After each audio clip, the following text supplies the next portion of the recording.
ટ્રોપિકાના ફ્રૂટની 180 મિલીગ્રામની ઠંડા પીણાની બોટલ પીવાથી યુવાનને વોમિટિંગ થતાં હોબાળો મચી ગયો. તેની બધી જ બોટલો ઉપર કોઈ તારીખ, પ્રાઇસ લિસ્ટ કે એક્સપાયર ડેટ નથી. બાલેજ ઓવરબ્રિજના છેડા ઉપર આવેલ અમર પુલાવની સામેની બાજુએ આવેલી પૈગામ બેકરીમાંથી ખરીદીને ટ્રોપિકાના પિતા ઈસમને વોમિટિંગ થતાની સાથે દવાખાને જવું પડ્યું. તેને સખત વોમિટિંગ અને છાતીના ભાગની અંદર બળતરા થવા લાગીની ફરિયાદ કરી રહ્યો છે.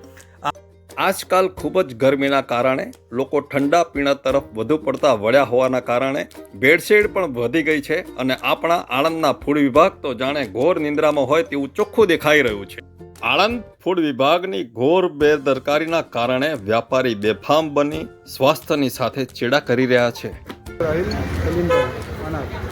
મેં પેગામ બેકરીમાંથી મારા ભાઈએ 7 વાગે સોડા લીધી હતી. 7 વાગે સોડા લીધા પછી ઇસ્માઇલનગર બ્રિજ આગળ જઈ અને મારા ભાઈએ વોમિટ કરી અને હું દવાખાને લઈ ગયો અને પછી મેં બોટલ જોઈ તો એક્સપાયર ડેટવાળી બોટલ હતી.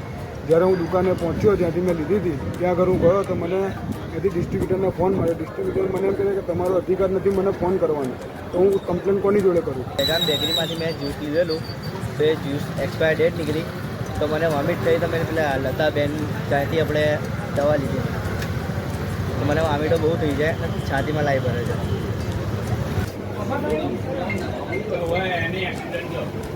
એક્સિડન્ટ થયો કયા એ બે તૈયાર કરીને ફરતેલા 3-4 જણી